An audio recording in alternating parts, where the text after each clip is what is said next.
นีวิทยุกระจายเสียงแห่งประเทศไทยจังหวัดลำปาง FM 97 เมกะ ปานาติปาตาเวรมณีอทินนาทานาเวรมณีกาเมมุสาสุราเม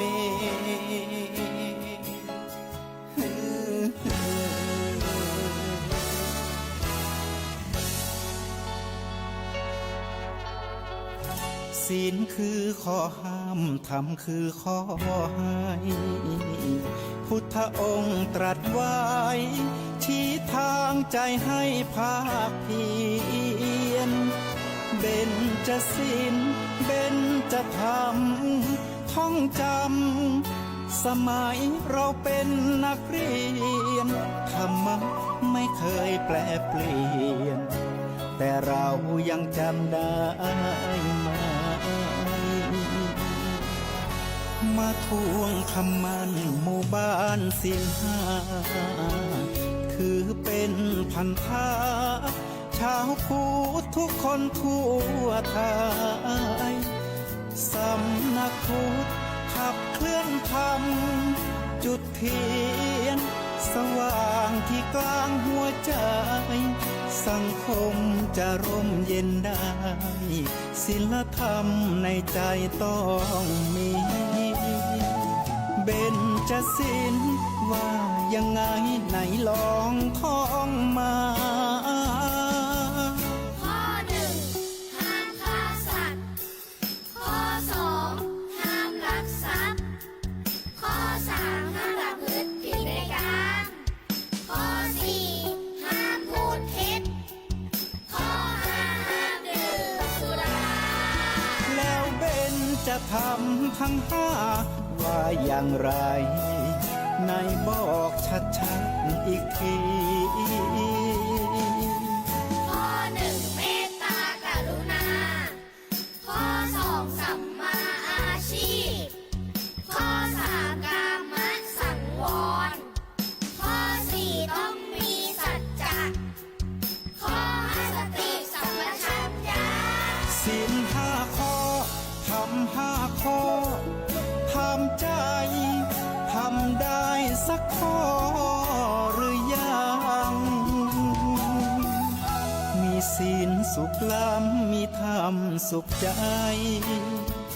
วอนพี่น้องไทยช่วยกันใส่ใจจริงจังยุคสมัยสื่อออนไลน์ทั้งโทษโจมตีใจเราทุกทางมีศีลมีธรรมเคียงข้างชีวิตพบทางสุขใจ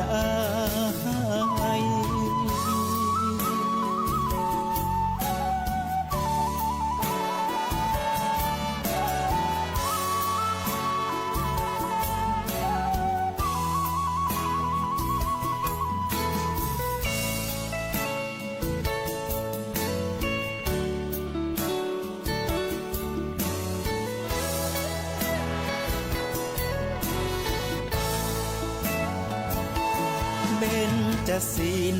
ว่ายังไงไหนลองท่องมาข้อหนึ่งห้ามฆ่าสัตว์ข้อสองห้ามลักทรัพย์ข้อสามห้ามประพฤติผิดในกามข้อสี่ห้ามพูดเท็จข้อห้าห้ามดื่มสุราแล้วเบญจะทำทั้งห้าว่าอย่างไรในบอกชัดๆอีกทีข้อหนึ่งเมตตากรุณาข้อสองสัมมาอาชีพข้อสามกามสังวรข้อสี่ต้องมีสัจจะข้อห้าสติสัมปชัญญะศีลห้าข้อทำห้าข้อทำใจทำได้สักข้อหรือยังมีศีลสุขล้ำมีธรรมสุขใจ วอนพี่น้องไทย ช่วยกันใส่ใจจริงจัง ยุคสมัยสื่อออนไลน์ทั้งโทมโจมตีใจเราทุก นอบน้อมต่อองค์พระรัตนตรัย อันมีพระพุทธเจ้าพระธรรมเจ้าพระสังฆเจ้า อันเป็นตีปกห่มเก่าเกษาของเหล่าบรรดาพุทธศาสนิกชนคนดีทุกท่าน ขอถวายความเคารพมายังพระมหาเถระพระเถรานุเถระครูบาอาจารย์เจ้าจุตนจุองค์ ขอเจริญพรมายังศรัทธาพุทธศาสนิกชนคนดีทุกผู้ทุกท่าน วันนี้ท่านทั้งหลายกำลังรับชมรับฟังรายการธรรมะยามเจ้าตั้งคลื่นสถานีวิทยุกระจายเสียงแห่งประเทศไทยจังหวัดลำปาง หรือสวทลำปางนะก็มาพบมาปะรายการธรรมะยามเจ้าโดยอาตมาภาพพระครูสิริธรรมบัณฑิต อาจารย์ประจำวิทยาลัยสงฆ์นครลำปาง มหาวิทยาลัยมหาจุฬาลงกรณราชวิทยาลัย เจ้าวาดวัดมิ่งเมืองมูลตำบลพี่ชัยอำเภอเมืองจังหวัดลำปาง ก็มาพบมาปะกันเป็นประจำทุกวันเสาร์เวลา5:00 ถึง 6:00 เจ้ามาสำหรับอาตมานั้นก็ออกเฉพาะวันเสาร์นะแต่ก็รายการธรรมะยามเจ้านั่นก็ออกเป็นประจำนะทุกวันเวลา5:00 ถึง 6:00 เจ้าก็โดยมีครูบาอาจารย์พระนักเทศน์พระนักเผยแผ่หลายตนหลายองค์ได้เวียนกันมาทั้งนี้ก็ได้รับความอนุเคราะห์จากสวทลำปางเปิ้นก็ได้เล็งหันถึงความสำคัญของการเผยแผ่พระพุทธศาสนาสู่ศรัทธาญาติโยม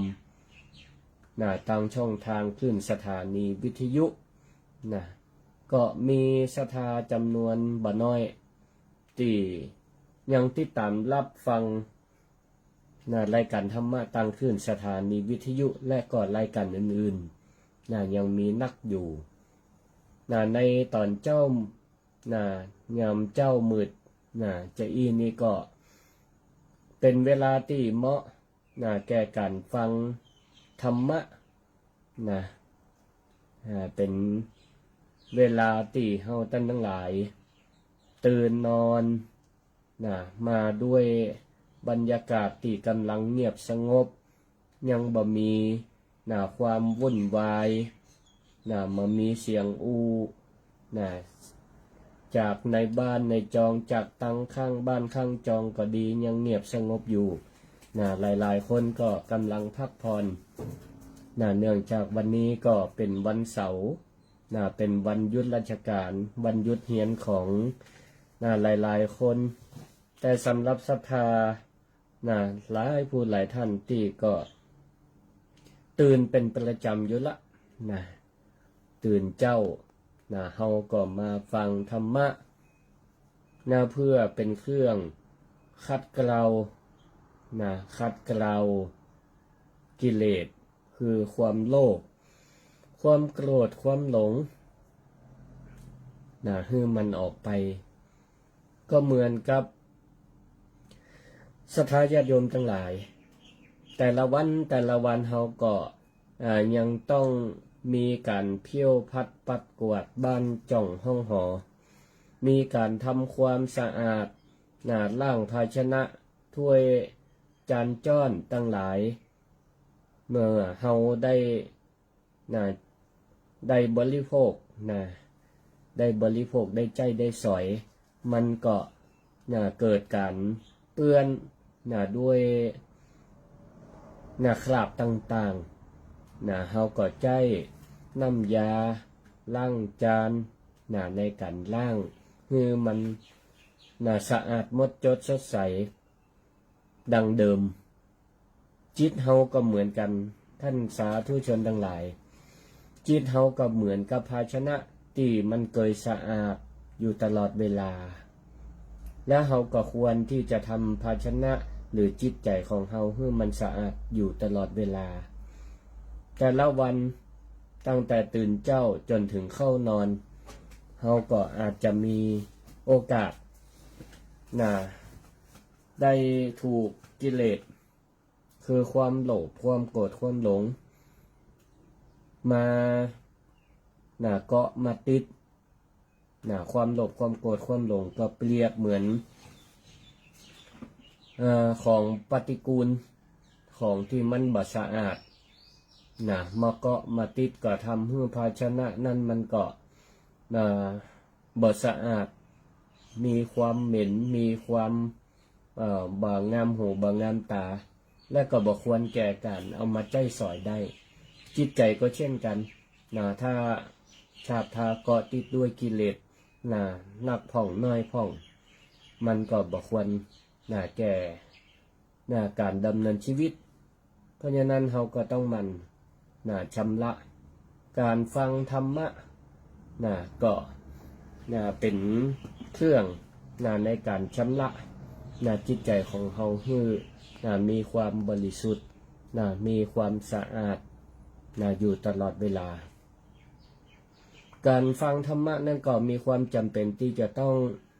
ใจสติสติแปลว่าความระลึกได้แล้วก็มีสัมปชัญญะความรู้ตัวในการเข้ามาประกอบในการฟังธรรมะถ้าหากว่าศรัทธาญาติโยมทั้งหลายตื่นเจ้ามาแล้วฟังธรรมะก็ทำกิจกรรมที่มันเบาๆไม่จำเป็นที่จะต้องอาศัยความเร่งรีบความรีบร้อน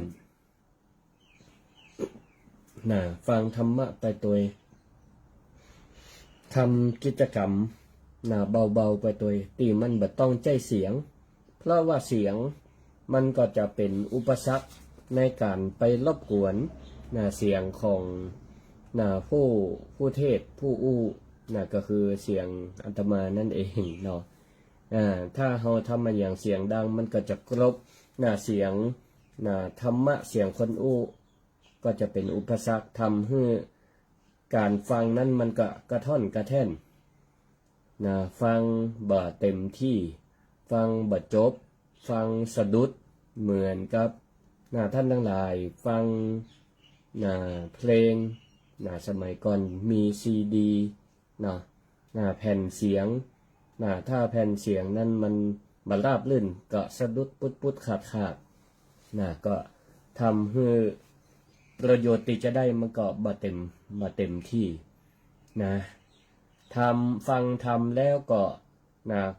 ต้องคลายความวิตกกังวลทั้งหลายบ่ต้องห่วงอันอื่นใดก่อนฟังแล้วก็มีสติตั้งใจฟังทำงานก็ทำด้วยความสงบถ้าหากว่าฟังทำแล้วยังมีความกังวลอันนั้นก็ต้องทำอันนี้ก็ต้องเดินห่างออกไปจากวิทยุเดี๋ยวก็เตียวเข้ามาใหม่มันก็จะทำให้โอกาสในการฟังธรรมะมันก็บ่เต็มที่บ่ปฏิปต่อบ่เต็ม100%บางทีก็จะทำให้การเข้าใจในหัวข้อธรรมก็คลาดเคลื่อนหรือผิดไปจากความเป็นจริงศรัทธาทั้งหลายเคยฟังอันนี้ก็สองผัวเมียคู่หนึ่งเมียเนี่ยก็ไปวัดไปวาอยู่ตลอดแต่ผู้เป็นสามีเนี่ยก็บ่ค่อยมีโอกาสไปก็อาจจะด้วยทำการทำงานกันวันหนึ่งเมียก็เลยว่าตัวลองไปฟังธรรมะไปวัดไปวาพวกเราเพื่อจะได้อันอย่างดีๆกลับมาสามีเนี่ยก็บางเตือแรกเนี่ยก็บอกใครจะอยากจะไปต่อใด แต่ทนคำลบเล่าบ่ไหวนะก็เลยไป ทีนี้ไปก็นะไปฟังพระเปิ่นได้อู้ว่าศรัทธาญาติโยมท่านสาธุชนทั้งหลายนะศีล5 ข้อเนี่ยนะเปิ่นว่าการเบียดเบียนนะฆ่าสัตว์ก็ดี การลักทรัพย์ลักเอาของเปิ่นมาเป็นของตัวก็ดี การพิษลูกพิษเมียเปิ่นก็ดี การอู้ปดหมดเท็จกำหยาบเพ้อเจ้อก็ดี การเสพของมึนเมาก็ดีพอพระสงฆ์ตัวเจ้าองค์เทศเปิ่นอู้จะอีก็ยั่งจิบน้ำไปสักกรรมอันนี้ก็ฟังบ่ได้ซับละฟังปิก ฟังปิกคนเป็นเมียก็ว่าอย่าฟังปิกมาเปิ้นเตศจบแล้วกะก็มีอย่างเนาะอันอย่างก็ดีหมดอ่ะ ฆ่าสัตว์ก็ดีลักทรัพย์ก็ดีพิษลูกพิษเมียก็ว่าดี โอ้จุไล่หลอกลวงกำหยาบเพ้อเจ้อก็ดีนะดื่มกินเหล้าก็ดีอีว่า นี่เพราะการฟังบัดจบบัดเสียงนะฟังปิก นะก็เลยทำให้ข้อความผิดเพี้ยนจากความเป็นจริงนะเพราะความห่วงการห่วงงานนะบ่มีสติต้องใจสตินะและก็นะสละเวลานะฟังมีสติอยู่กับปัจจุบันฟังเทศก็ฟังอย่างมีสตินะเปิ้นว่ามองเพื่อหันฟังเพื่อได้ยินเปิ้นห้องว่ามีสติในการฟังเทศเมื่อสติมาปัญญาก็จะเกิดนะปัญญาคือความรู้ก็จะเกิดเปิ้นถึงได้รับรองไว้ว่าสุสังละพะเตปัญญังการฟังด้วยดีย่อมได้สติปัญญาอันนี้ศรัทธาญาติโยมทั้งหลายก็คงได้ยินได้ฟังมามันนะ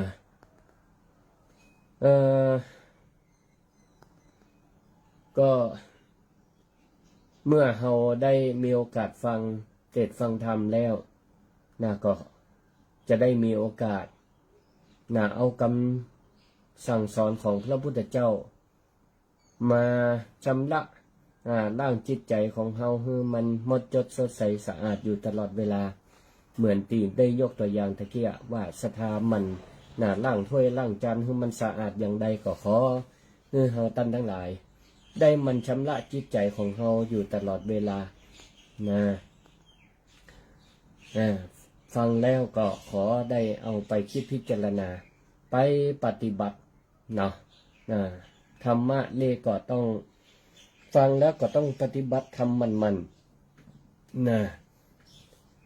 ไม่ใช่ว่าบางห้องนี่ก็ไปฟังเทศน์ฟังธรรมที่วัดพอออกจากวัดเอาธรรมะไว้ที่ศาลาไว้ที่โบสถ์ที่วิหารเหมือนเดิมบ่ได้เอาใส่ใจบ่เอาติดอกติดใจปิกบ้านปิกจองไปตัวบ่เอาติดไปตีทำงานอย่างอีฟังบ่จบมันก็บ่สามารถปฏิบัติให้มันครบได้เหมือนกับอุปมาเหมือนกับเฮาท่านทั้งหลายบ่สบายไปหาหมอหมอก็ให้ยาจัดยามาให้กินส่วนมากเพิ่นก็จะให้ยามาสัก7 วัน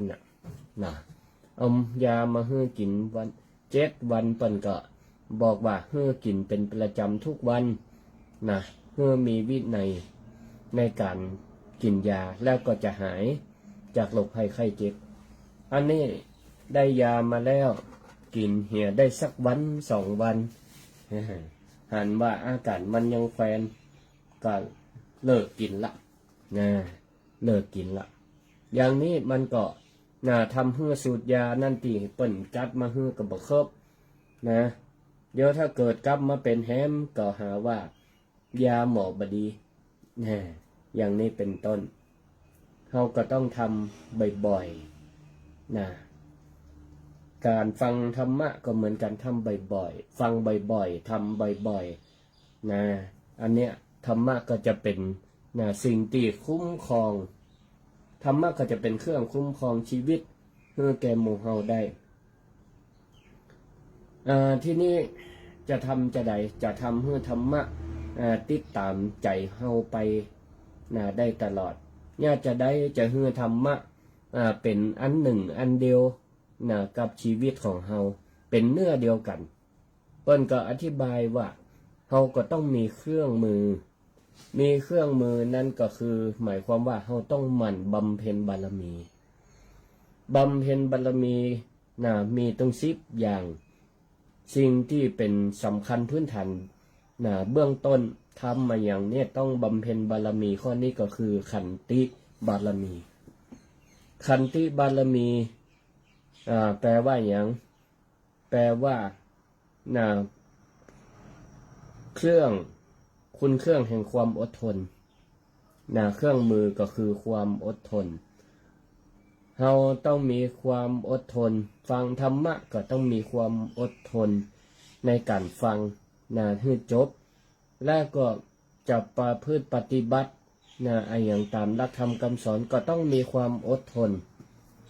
มีความอดทนในการปฏิบัติเพราะฉะนั้นความอดทนนี่แหละจะทำให้เป็นบารมีทำแม้แต่องค์สมเด็จพระสัมมาสัมพุทธเจ้าเมื่อครั้งพระองค์ยังเป็นมหาบุรุษมีพระนามว่าเจ้าชายสิทธัตถะก่อนที่พระองค์จะบรรลุเป็นพระพุทธเจ้าพระองค์ก็ยังต้องประกอบด้วยบารมีอาศัยบารมีเป็นเครื่องมือในการแสวงหาความหลุดพ้นนั่นก็คือขันติบารมีพระองค์ก็ได้ตรัสไว้ว่าภิกษุทั้งหลายทำ2ประการก็คือขันติความอดทนโสรัจจะคือความสงบเสงี่ยมถือว่าเป็นธรรมะพื้นฐานแห่งชีวิตที่จะต้องรักษาศีลสมทานเอาไว้ให้ครบใกล้จะเข้าพรรษาเห็น2 เดือนทั้งหน้า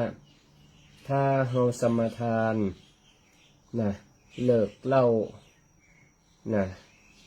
ก็ดีสมทานให้มันครบ3 เดือนก็ต้องอาศัยความอดทนแต่วันนี้ก็ตรงกับวันที่31 พฤษภาคมหลายท่านก็รู้ว่าเป็นวันสำคัญของโลกเปิ้นกำหนดให้ว่าเป็นวันงดสูบบุหรี่โลกตะวานี้ศรัทธาท่านใดที่สูบบุหรี่เป็นประจำถ้าสามารถงดการสูบบุหรี่ใน1 วันก็คือตะวาเปิ้นรณรงค์ทำได้นี่ก็อนุโมทนาไผที่บ่ยุ่งเกี่ยวบ่เกี่ยวข้องกับการสูบบุหรี่ได้ก็ยิ่งเป็นสิ่งที่อนุโมทนาอย่างตะวาไผเคยสูบแต่ว่าหันว่าเป็นวันสำคัญงดสักวันหนึ่งก็แสดงว่าท่านมีความอดทนอดกลั้นในการงดสูบบุหรี่เพื่อเป็นการส่งเสริมวันงดสูบบุหรี่โลกไปได้ตะวาก็เป็นที่น่าอนุโมทนาอย่างยิ่งทำได้1 วัน2 วัน3 วันหรือเป็นเดือนเป็นปีตลอดชีวิตบ่เกี่ยวข้องกับอบายมุขทั้งหลายทำได้ก็เพราะว่าเฮาอาศัยขันติคือความอดทนอาศัยขันติคือความอดทนอดกลั้นนี่ก็ถือว่าเป็นธรรมะพื้นฐานสำหรับศรัทธาญาติโยมทั้งหลายคำว่าอดทนนั้นเปิ้นได้อธิบายความหมายไว้ว่ามีอยู่3 อย่างการอดทนมี3 ประเภท 1. อดทนต่อความลำบาก 2. อดทนต่อความตรากตรำ 3. อดทนต่อความเจ็บอกเจ็บใจนะ 1. อดทนต่อความลำบากก็หมายถึงอดทนต่อกาย ทนต่อทุกขเวทนาความรู้สึกเจ็บบางเทื่อเฮาฟังทำหรือทำการทำงานนั่งเมินอาจจะมีความเมื่อยล้าปวดหลังปวดเอวนั่งทำงานผ่องทำงานในออฟฟิศในที่ทำงานนั่งเมินเดี๋ยวนี้โลกปัจจุบันเป็นห้องว่าออฟฟิศซินโดรมเนี่ยคือปวดหลังปวดเอวก็อันเนี้ยถ้าเรามีความอดทนได้เป็นห้องว่าอดทนต่อความลำบากต่อความเมื่อยล้าไปทำการทำงานแบกหามหาเลี้ยงชีวิตเราก็อดทนอดกลั้นต่อความลำบากต่อความทุกข์ก็จะให้มันคลายได้พ่องก็ต้องเปลี่ยนอิริยาบถนี่อันนี้เป็นห้องว่าอดทนต่อความลำบากต่อความรู้สึกเจ็บในร่างกายก็เปลี่ยนอิริยาบถเอาเดี๋ยวมันก็หายส่วนอดทนต่อความตากต่ำก็เป็นลักษณะคล้ายๆกันก็ต่อความลำบากแต่อันนี้เป็นความเหน็ดเหนื่อยตากต่ำจากการทำงานถ้าท่านใดอดทนต่อการทำงานว่าอันนี้มันก็พอจะทนได้อิดหน่อยก็บ่เป็นหยังทั้งนี้การทำงานนี้ก็ยังว่าศรัทธาญาติโยมทั้งหลายมันก็ขึ้นอยู่กับกำลังสติปัญญากำลังวุฒิการศึกษาของเฮาถ้าวุฒิการศึกษาสูงมีประสบการณ์ก็สามารถทำงานเบาได้แต่พ่องก็บ่มีวุฒิการศึกษาอย่างนักก็ต้องใจแหงในการแลกกับการตอบแทนการจ้างอันนี้ศรัทธาญาติโยมทั้งหลายเป็นก็ห้องว่าการอดทนต่อความตรากตรำบางผ่องพานห้อนพานหนาวก็เพราะว่าความอดทนต่อความตรากตำพ่อแม่สมัยก่อนเลี้ยงลูกเป็น5เป็น6ก็อาศัยความตรากตำในการทำมาหาเลี้ยงชีพพานห้อนพานหนาวพ่องก็ประสบความสำเร็จคนจีนก็ดีคนไทยก็ดีใจไม่การหาบครัวหาบของเล่ขายอาศัยความลำบากตากต่ำนี่แหละอดทนเอาบำเพ็ญขันติบารมีก็ประสบความสำเร็จได้เป็นเศรษฐีกันก็ประสบความสำเร็จก็มีนักพ่องไม่การด้ามนั่นก็ยังเก็บไว้เป็นอนุสรณ์ว่าเพราะไม่การด้ามเนี่ยทำให้ตัวเก่าเนี่ยประสบความสำเร็จมีฐานะมั่นคงเอาไว้ให้ลูกให้หลานไว้พอเป็นอนุสรณ์สถานเป็นเครื่องเตือนระลึกนึกถึงอย่างนี้เป็นต้นอันนี้เป็นห้องว่าความอดทนต่อความตากต่ำ 3. อดทนต่อความเจ็บอกเจ็บใจก็หมายความว่าคนเฮานั่นใส่อยู่กับโลกธรรมโลกธรรมมีอย่างพ่องมีลาภเสื่อมลาภมียศเสื่อมยศมีความสุขมีความทุกข์มีคนสรรเสริญมีคนนินทาทุกคนเนี่ยก็ย่อมจะเผชิญกับโลกธรรม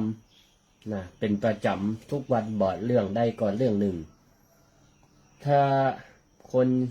ชมมีคนชมก็ย่อมมีคนติเตียนเมื่อมีคนติเตียนเฮาก็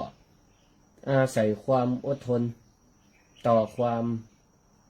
เจ็บอกเจ็บใจเปิ้นจมเปิ้นว่าไปทำการทำงานเจ้านายต่ำนี้เฮาก็อดเอา มีเปื่อนร่วมงานดูถูกดูแคลนมีไผเน็บแนมว่านะภาษาปัจจุบันเป็นบ่แซะ ว่าอันอย่างเฮาก็อดทนต่อความเจ็บอกเจ็บใจน้ำขุ่นเอาไว้ตั้งในน้ำใสเอาไว้ตั้งนอกนะอย่างนี้เป็นห้องว่ามีความอดทนต่อความเจ็บอกเจ็บใจบอกว่าจะเฮาอดทนต่อความลำบากอดทนต่อความจากตำอดทนต่อความเจ็บอกเจ็บใจเปิ้นก็ห้องว่าเรียกว่าความอดทนหรือเฮามีขันตินะบำเพ็ญขันติบารมีความอดทนนี่ก็ต้องมากู้กับโสรัจจะแปลว่าความสงบเสงี่ยมนะจึงประสบความสำเร็จนะอดทนแล้วก็สงบเสงี่ยมเจียมเนื้อเจียมตัวนะเฮาก็ตระหนักอยู่เสมอว่าเฮาอดทนต่อการต่องานอดทนต่อความเจ็บอกเจ็บใจนะสงบเสงี่ยมเจียมเนื้อเจียมตัวเฮาบ่ไปต่อล้อต่อเถียงนะบ่ไปโต้ตอบนะอดข่มไว้นะแล้วความสามารถความประสบความสำเร็จก็จะเกิดบังเกิดขึ้นกับเฮาจะทำให้บรรลุเป้าหมายได้อย่างตะคืนนี่ก่อนนอนนี่อาตมานี่ก็นะปวดหัวเข่าอยู่เหมือนกันนะมาเดี๋ยวนี้รู้สึกว่าหัวเข่าข้างขวานี่บ่ค่อยดี อายุก็บ่เจนักเท่าไหร่อาจจะเกิดสาเหตุนั่งพับเพียบมึนๆนะนั่งพับเพียบมึนๆวันก่อนวันอาถมีบูชาเนาะไปร่วมพิธีงานพระราชทานน้ำสงฆ์พระเจ้าปางปรินิพพานนะเป็นงานพระราชพิธีก่อนนั่งพับเพียบใช้เวลาเมินพอสมควรมันมาออกฤทธิ์ออกเดชก็ตะคืนนี่ ขานี่พับตึ้งบ่ได้เข่านี่นะโอ้เจ็บอยู่ถ้างอนกำนี่ก็เจ็บมันปวดจี๊ดนี่ต้องใส่เป็นห้องว่าอะไรอย่างก็มีซัพพอร์ตหรือสนับเข่าเอาบังคับมือให้มันงอเวลาเฮานอนมันจะได้บ่ด้านหล่ำไปงอเข่าก็กินยาโอ๊ตเอานี่โอ๊ตต่อความเจ็บต่อเจ็บตังกายนะแล้วก็สงบเสงี่ยมก็คือเฮาก็ฮู้แล้วว่าถ้ามันงอมันเจ็บเฮาก็พยายามประคับประคองเอาไว้อันนี้ก็เป็นตัวอย่างหนึ่งที่ประสบการณ์ตรงที่เพิ่งเกิดขึ้นตะคืนนี้นี่ศรัทธาญาติโยมทั้งหลายต้องอาศัยทั้งสองอย่างมีความอดทนและก็มีความสงบเสงี่ยมศรัทธาญาติโยมทั้งหลายเฮาเวลา วิ่งรถไปตามถนนต่างๆถ้าที่ไหนรถมันนักทางหลวงพวกก็จะแปลงสะพานลอยเอาไว้ข้ามเพื่อบ่ต้องมาเป็นการรอ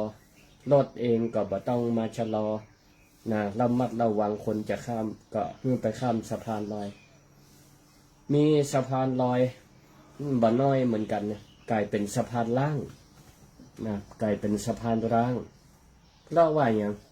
คนเฮาเนี่ยบ่ค่อยมีความอดทน จะสละเวลาอดเอาเดินขึ้นไปตรงบนเห็นน้อยก็บ่เนี้ยใส่ความง่าย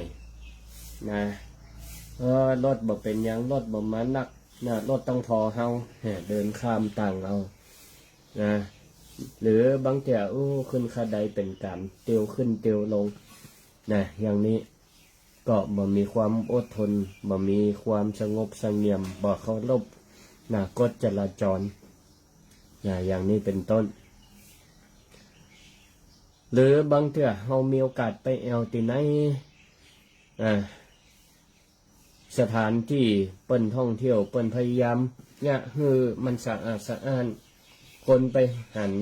ก็เจริญหูเจริญตาไปทางใดก็บ่มีขยะเพราะฉะนั้นเราก็ เมื่อเปิ้นทำไว้ดีแล้วเราก็ต้องช่วยเปิ้นรักษาความสะอาดบ่ไปเพิ่มขยะให้เปิ้น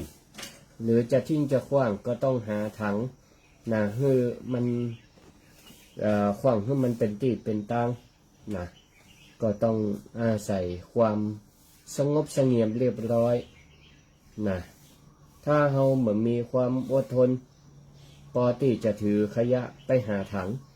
แล้วก็ทางขยะก็บ่มีห้องกาเพราะฉะนั้นขยะมันก็จะเหี่ยหายยายาดบ่เป็นที่บ่เป็นตางความอดทนก็บ่มียิ่งด้วยเราบ่มีความสงบเสงี่ยมมักง่ายบ่เคารพต่อสถานที่มันก็จะทำให้สถานที่นั้นบ่สะอาดหูบ่สะอาดตาคนสมัยนี้ก็มีพ่อง ตีเป็นคนตียังเอี้ยง่ายสำหรับตัวเก่าแต่มันบ่ง่ายสำหรับคนอื่นสร้างภาระให้กับเจ้าหน้าที่ที่เปิ้นคอยตามเก็บตามกวาดสถานที่ให้มันสะอาดอยู่ตลอดเวลาสถานลองสังเกตไปหลายที่เปิ้นจะจ้างบริกรคนทำความสะอาดบางเตี่ยอาคารตั้งหลังดูแลคนเดียวถ้าเปิ้นทำความสะอาดไว้ดีแล้วเฮาช่วยเปิ้นบ่ทิ้งขยะบ่วางสิ่งอย่างมันเหี่ยหายยายาดก็ถือว่าเป็นการแบ่งเบาภาระให้เจ้าหน้าที่เปิ้นเนี่ยบ่ทำงานหนักขึ้นเบาแห้งลงบ่มีความเปิ้นก็บ่มีความลำบากนี่เขาก็ถือว่าช่วยเหลือกันเนาะช่วยเหลือเกื้อกูลกันแต่พ่องนี่ก็มักง่ายชอบทิ้งเป็นว่าคนมักง่ายชอบทิ้งคนจริงชอบทำคนจริงชอบทำคนละยำชอบติเนี่ยเขาบางทีความมักง่ายของเขาอาจจะบ่ได้คิดไปเลยว่าไปสร้างไปเพิ่มงานให้กับคนอื่นเพราะฉะนั้นก็ต้องมีโสรจะมีความสงบเสงี่ยมปฏิบัติตามหน้าที่มีวินัยเป็นของตัวเก่าก็จะเกิดความงามตึงภายในและภายนอกโสรจะก็เกิดขึ้นได้กับเฮาอันเนี้ยเวลาไปฟังธรรมไปวัดไปวาคนเฒ่าคนแก่บางทีเปิ้นก็ลูกหลานก็เอาหลานไปให้เลี้ยงไปไหนก็ต้องไปตัวย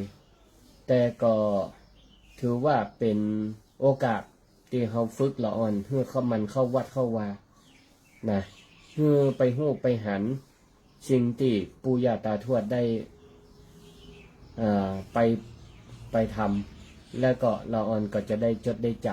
ำเป็นการปลูกฝังนิสัยให้เขาฝึกเป็นคนมีธรรมะประจำจิตประจำใจอาตมาเองก็ใหญ่ขึ้นมาก็ยังเอี้ยตอนน้อยๆก็อาศัยยายไปวัดไปวาละอ่อนไปให้ในวัดก็ยังดีกว่าให้อยู่บ้านอยู่จองอยู่วัดก็ยังอยู่ในสายตาเขาอยู่มันจะไปวิ่งไปเล่นตามขวงแก้วอารามก็ถือว่าเขาก็ยังอยู่ยังได้หันอยู่ก็ยังว่าดีคะแนนว่าจะไปคิ้วไปโคดแล้วกัน ก็เป็นธรรมดาตามภาษาของละอ่อนละอ่อนนี่น่าจะเฮือนิ่งฟังตั้งอกตั้งใจฟังทำเหมือนคนใหญ่ฟังนี่มันก็คงเป็นไปบ่ได้5 นาที10 นาทีเนี่ยก็ถือว่ามีสมาธิได้ขนาดนี้ก็ว่าดีละมันจะวิ่งจะไปเล่นไปอย่างก็ไปมันเตอะคนใหญ่ด้วยกันหรือว่าพระสงฆ์องค์เจ้าเปิ่นบ่คงบ่ติบ่เตียนบ่อันนี้หรอกบ่โคตรหรอกเพราะละอ่อนก็คือละอ่อนเป็นผู้ ไร้เดียงสาเนี่ยไอ้ยังก่อคนใหญ่ก็ตึงให้อภัยนะคะแนนศรัทธาญาติโยมผู้เป็นผู้ปกครองก็จะไปคิ้วไปโขดมันก็จะทำให้การฟังธรรมของเขามีปัญหาอุปสรรคเนาะเป็นว่าคนที่เวลามีความรู้สึกจะโคดขึ้นมาเนี่ยเปิ่นแนะนำจะอีกว่าคำกรมีไว้ว่าถึงยามโกรธโปรดส่องมองกระจกดูวิตกอกเต้นเมื่อเห็นหน้าช่างปั้นยากปากจมูกและลูกตาดังยักษ์สาราสีไม่มีเลยเป็นว่าเวลาขวดให้มันพอไปพอกระจกพอสีหน้าท่าทางตัวเก่าว่ามันยิ้มแย้มแจ่มใสก็หน้าโคตรหน้าบึงอย่างยักษ์นี่เป็นว่ามันก็จะได้เตือนตัวเก่าเตือนตัวเก่าไว้นี่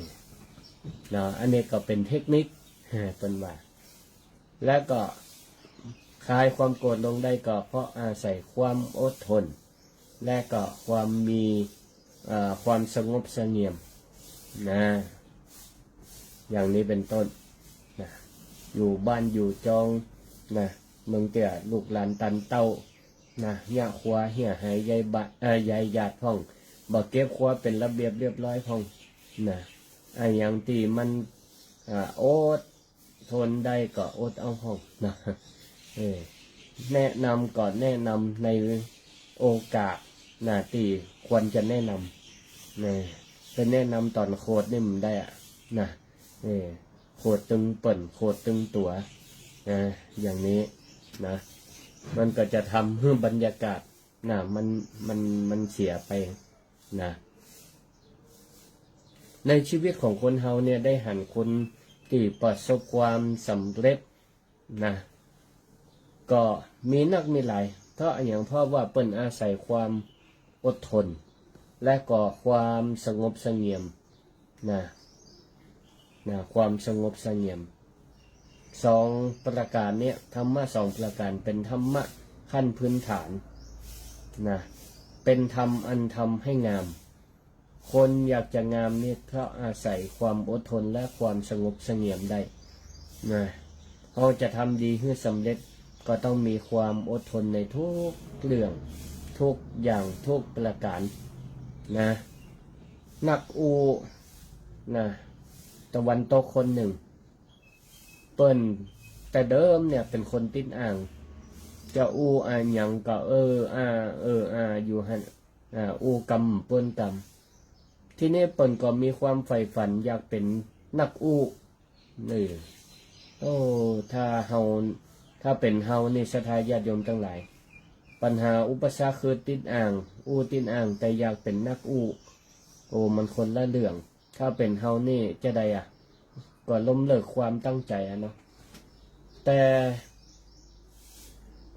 ในนักคนนี้ในอ่างคนนี้เปิ้นก็บ่ละความพยายามมีความอดทนอดทนฝึกฝึกประจำเหมือนกับอาตมาตะก่อนก็เหมือนกันเวลาอย่างแล้วเขาก็อย่างเตะทำเนี่ยเขาก็อัดเสียงเอาไว้แล้วก็มาฟังประเมินตัวเก่าการเป็นจะได้ห้องแต่ก่อนนี้บางเทีมันก็จะอย่างต่อมันนึกไม่ออกมันต้องไว้ก่อนก็ต้องประเมินตัวเก่าเสร็จแล้วก็ต้องมาฝึกอดทนหยุดการใจก็ฝึกมันเข้ามันเข้าก็รู้สึกว่ามันหายไปห้องแล้วก็หายไปห้องละแต่ก็ยังมีน้อยอยู่ก็ยังมีอยู่ห้องอย่างนี้เป็นต้นก็นายอ่างคนนี้ก็เหมือนกันฝึกตัวเก่าให้มันเป็นกรรมบ่ต้องติดอ่างจนสำเร็จเป็นนักที่มีชื่อเสียงในตะวันตกอันเนี้ยความสำเร็จบ่ได้มา โดยความง่ายดายอย่างที่เปิ้นว่าความสำเร็จบ่ได้มาด้วยการโรยกีบดอกกุหลาบบ่ได้มีไผใส่พานลอยมาหึบ่ได้เหมือนกับคนที่เปิ้นมีพรสวรรค์เฮาต้องอาศัยพรแสวงพรแสวงก็ต้องอาศัยความอดทนความสงบเสงี่ยมในการฟันฝ่าปัญหาอุปสรรคในการทำงานจึงเจริญก้าวหน้าบางผ่องที่เปิ้นทำงานประสบความสำเร็จเปิ้นพอนิสัยของหัวหน้างานนายจ้างว่าเปิ้นเป็นคนจะใดถ้าเปิ้นเป็นคนนายจ้างเป็นคนย่อยกาแนะนำนักกาชอบบนชอบว่ากาลูกจ้างคนนั้นก็ต้องเป็นคนอดทนพอสมควรถ้าใครสำเร็จใครได้ค่าตอบแทนจากเปิ้นก็ต้องมีความอดทนไปบ่พอมีความสงบเสงี่ยมเรียบร้อยเจียมเนื้อเจียมตัวบ่เมินก็ชนะใจเจ้านายได้เหมือนกันเนี่ยมีข่าวบอกกี้วันพันมามีปอเลี้ยงคนหนึ่งปอเลี้ยงเศรษฐีนี่นะวันเกิดลูกสาวในปีนี้บ่ได้พาลูกสาวไปทำบุญสุนทรที่อื่นเลี้ยงพนักงานลูกน้องของตัวเก่า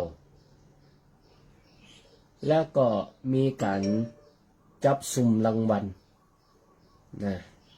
จับสุ่มรางวัลเมื่อลูกน้องมาจับรางวัลอย่างน้อยก็ได้รางวัลติดมือได้2เอาสตังค์ใส่2ฮื้อพ่องก็มีบ้านมีรถฮื้อรางวัลสุ่มนี่มีบ้านมีรถฮื้อก็มีเปิ้นก็อันนั้นนี่เปิ้นคัดเลือกเอาคนที่มีความขยันหมั่นเพียรในการทำงานเปิ้นก็เลยยกบ้านก็ประมาณก็บ่กว้างบ่ใหญ่นักแต่ว่าสามารถอยู่อาศัยได้บ้าน1หลังพร้อมยกเฮือลูกน้องเพราะหันแกว่าลูกน้องเป็นคนขยันอดทนมีความซื่อสัตย์มีความสงบเสงี่ยมเจียมเนื้อเจียมตัวเป็นที่ฮักของเจ้านายก็ฮักก็เลยเอายกบ้านยกฮือไปพอแถมรถฮือกันหนึ่งอันนี้คือเรื่องจริงสดาญาติโยมทั้งหลายเพิ่งออกข่าวไปบอกกี่วันเนี่ยอันนี้ก่อนยกตัวอย่างมาฮือศรัทธาได้ฟัง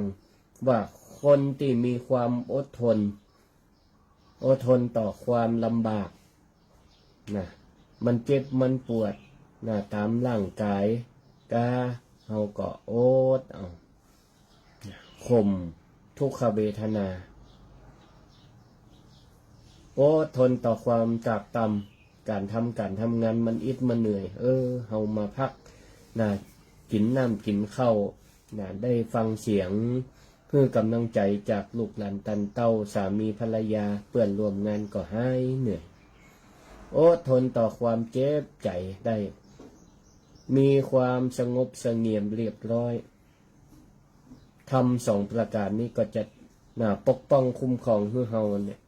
เป็นคนมีเสน่ห์เป็นที่ฮักของคนตั้งหลายเป็นที่ฮักของคนตั้งหลายได้สรุปว่าทำ2อย่างเนี้ยเป็นธรรมที่ทำให้งามทำแล้วทำงดงามทำแล้วให้หน้าที่การงานสำเร็จทำให้มันเกิดขึ้นแล้วก็เกิดความสงบสุขเกิดสันติคนหนึ่งทะเลาะวิวาทกัน ถ้าฝ่ายใดฝ่ายหนึ่งมีความอดทนอดกลั้นบ่โต้บ่ตอบเหียสักคนหนึ่งความสันติก็เกิดขึ้นได้นะความสงบก็เกิดขึ้นได้มันจะด่าก็ปล่อยมันด่าเนี่ยมันอิดมันก็ย่างไปคนเดียวมันอย่างอีเป็นต้นนี่นะอันนี้ก็อีกฝ่ายหนึ่งอาศัยความอดทนอดกลั้นนะมีในครอบครัวใดครอบครัวนั่นก็มีความสงบสุขมีในสังคมใดสังคมนั่นก็เกิดสันติสุขมีในประเทศใดประเทศนั่นก็บ่มีการแบ่งฝักแบ่งฝ่าย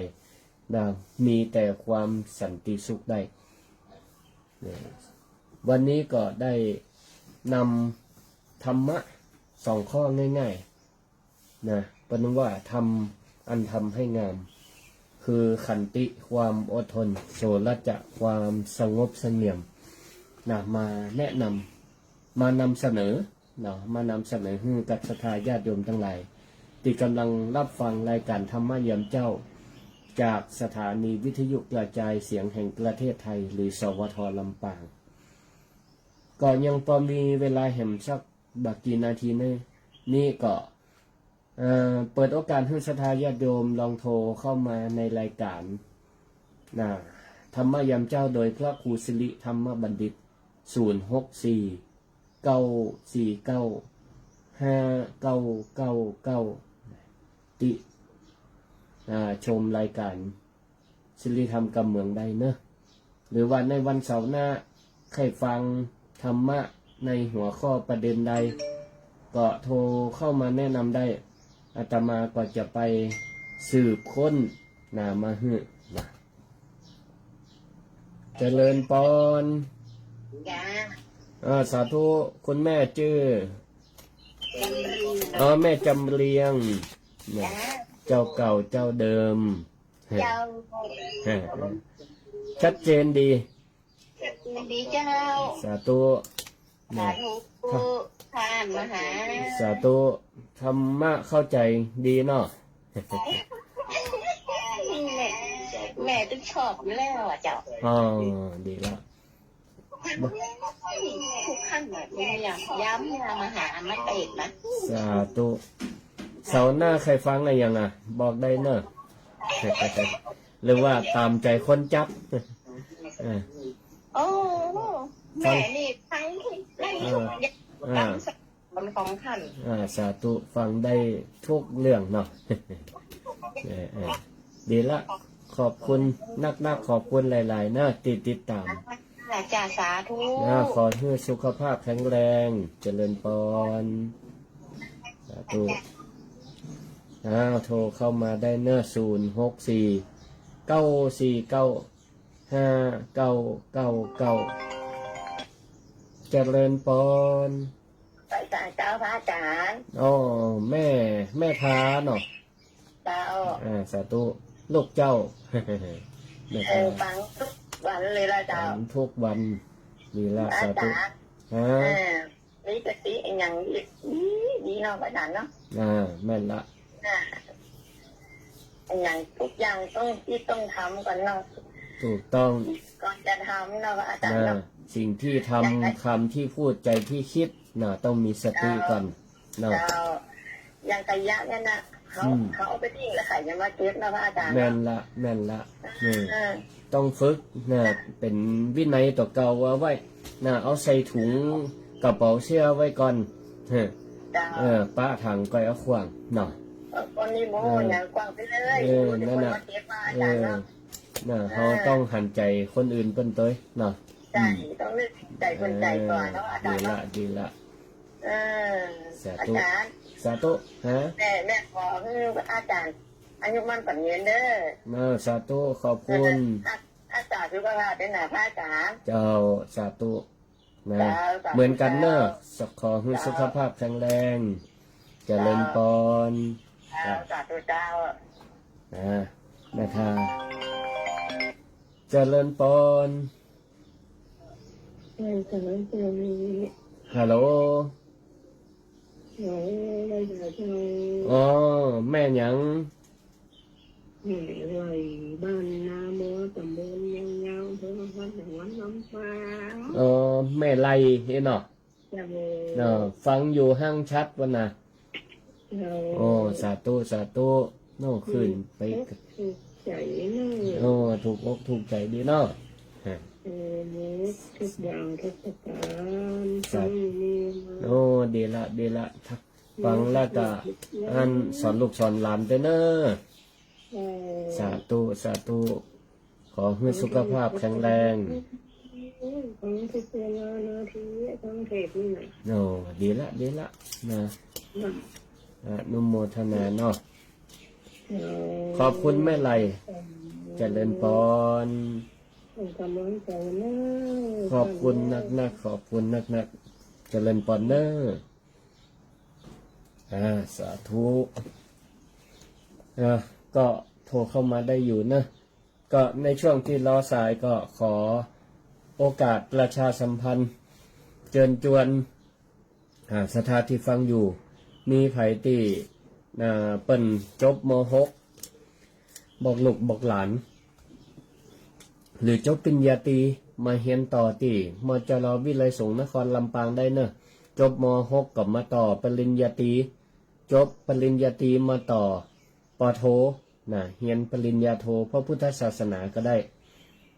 ใครมาเรียนกับพ่อครูสิริธรรมบัณฑิตและครูบาอาจารย์หลายๆท่านก็มาได้เนอะตอนนี้ก็รับสมัครโค้งสุดท้ายละเดี๋ยวจะปิดรับสมัครแล้วจะเปิดเทอมแล้วนี่มีลูกมีหลานก็ฝากแนะนำกันเนอะให้มาเรียนด้วยกันหรือสอบถามได้064-949-5999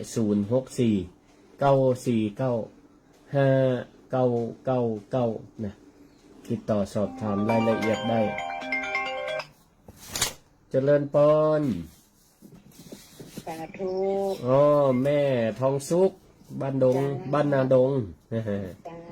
แม่ท่าฟังอยู่นอติดตามเข้าใจดีขนาดสาธุดีละฟังกันหลายก็ตั้งพ้นฟังกันเจ้าฟังกันหลายเจ้าดีละบอกแม่ใจแม่ใจฟังก่อนตัวบอกหูนะในใจแม่ฟังคนละเครื่องเนาะเจ้าคนจะฟังฟังข่าวนี้เดียวก็อย่างบอกหูคนถ้าบอกหูถ้าอาจารย์มาจากรายการนี่บอกเป็นตัวเนอะวันเสาร์เวลา 05:00 ป้ากันแล้วก็ถ้าวันอื่นๆกับครูบาอาจารย์ท่านอื่นเป็นออกอยู่สาธุแม่ทองสุขเจริญพรฟังถึงวันนะเจ้าขอบคุณมากอยู่ดีมีสุขเด้อเจริญพร